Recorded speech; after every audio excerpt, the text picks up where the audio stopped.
So the first circuit element that we're really going to spend some time getting to know is a capacitor. So basic question, what is a capacitor? Well, it's a device for storing energy in an electric field. And so we'll talk about in a minute here how you can build a capacitor. But basically what you're going to do with a capacitor is you're going to have a couple of plates. Those plates will build up charges. There'll be one of the plates will be positively charged, the other plate will be negatively charged. And between them, they'll create an electric field, and that's a place where you can store energy. So we have an equation that fundamentally defines the relationship on a capacitor. And so what this equation tells us is Q, the charge that you're storing on either of your plates, is equal to C is the capacitance of your capacitor times delta V, the potential difference between your plates. And what we'll often do is rewrite, instead of writing it as delta V, we'll just write it as V, even though the V is really talking about the potential difference between your plates.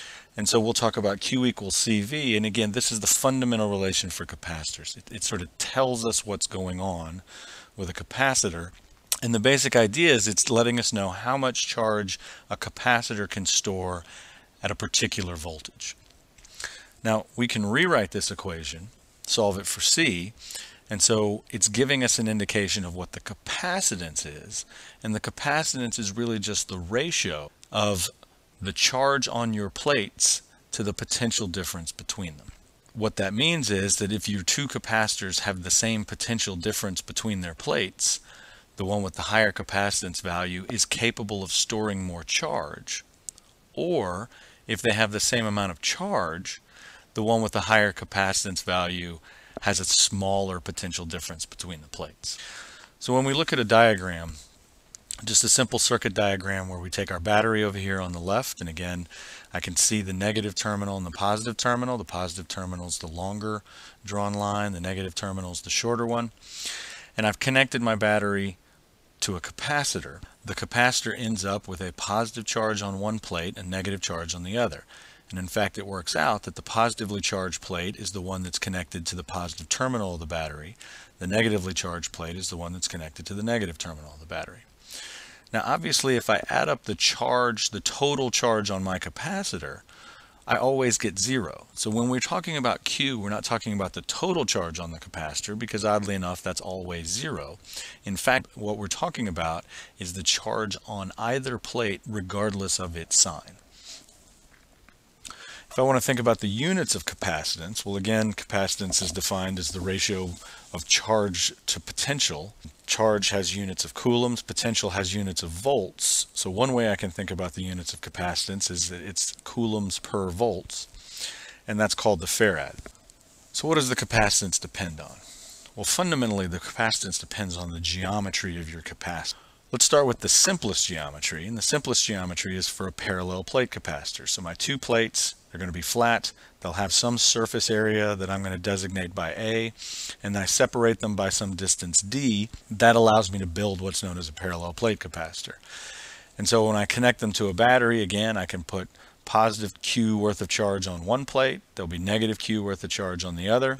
And the capacitance of that capacitor is given by the equation that C equals epsilon naught, again, this sort of fundamental constant of the universe in dealing with electrical things, times A over D, so the area of the plates divided by the distance between them. Now, the one additional piece I can do to change the capacitance is that I can insert an insulator between my two plates. So the capacitance depends on the geometry of the capacitor, and it can additionally depend on the material that I've used to put between them. And that material is called a dielectric. It's defined by what's known as a dielectric constant. So if I don't have a dielectric in there, then we consider the dielectric to be just a vacuum. And so the dielectric constant kappa is 1 if we haven't inserted anything. If I put anything else, then that insulator is going to have a dielectric constant that's larger than 1. So what this means, of course, is that adding a dielectric increases the capacitance. And if you increase the capacitance, then you get a greater charge on your plates for a given potential difference. So again, as I think about this capacitance being connected to a battery, So if I think about my loop rule, it says that, well, the potential of the battery and the potential drop across my plates, those have got to be the same thing. By inserting the dielectric, I've increased the capacitance, which tells me that even though I haven't increased the potential difference across the plates, I now have a larger charge on my two plates because my capacitance is increased. So how does a capacitor store energy? Well, basically work is done to move charges, and that's what that work goes into creating an electric field. What happens is that basically your capacitor starts building up charges. So when you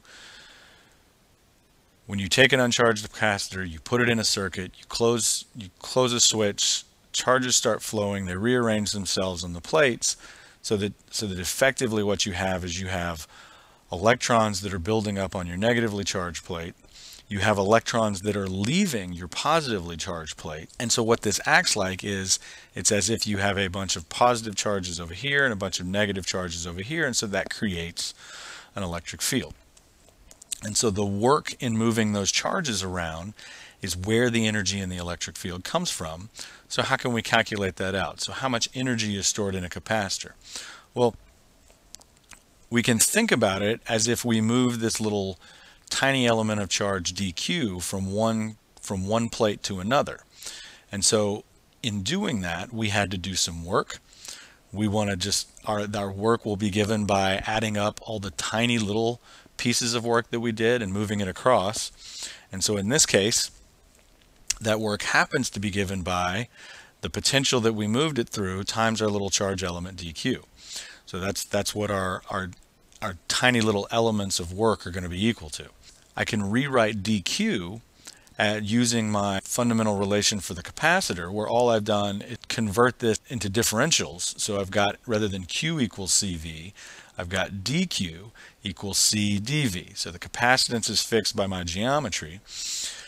And so as I move these charges around, that's going to change what the potential difference is.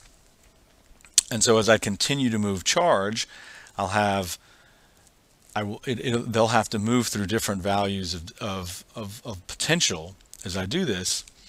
And so I can plug this in. And so what we'll do is just simply, we'll let the potential at one plate be 0, at the other. So we'll keep moving charges until we've built up a potential difference of V between our two plates. And so that means I'm going to do the integral from 0 to V of CV dV, right? So when I plug in for dq, I've got C dV, the V was already there, and so I'm left with this expression to integrate. The C is a constant, right? Again, it's defined by the geometry of my capacitor. It comes out, and so I'm left with the integral from 0 to V of V dV. The antiderivative of the integral of V dV is 1/2 V squared. I evaluate that given my endpoints, and I end up with this expression that says that the energy that I've stored in my capacitor is given by 1/2 CV squared, where V is the final voltage difference between my plates. Now obviously I have my relationship Q equals CV, so I can rewrite this expression for energy in terms of any two of those three parameters. Of course, I can eliminate C by saying, well, C is Q over V, and so I end up with 1/2 QV in that case. Or I can eliminate V, and in which case I get that the energy is 1/2 Q squared over C. All of these ways to calculate the energy stored in my capacitor, and largely just which version of this equation you use, is entirely dependent on which of the three parameters, Q, C, or V, do you know. Because the energy is stored in an electric field, what we might want to know is, how do you relate the energy stored in the field to the strength of the electric field? So how does the amount of energy we have relate to what the electric field is? And to think about that, we're going to think about what's known as the energy density. So this is little u, and so the energy density here is just the energy per volume. And so the energy we know, that's 1/2 CV squared. The volume where the field is, that's the space between our plates, that's defined by the area of the plates and the distance between them.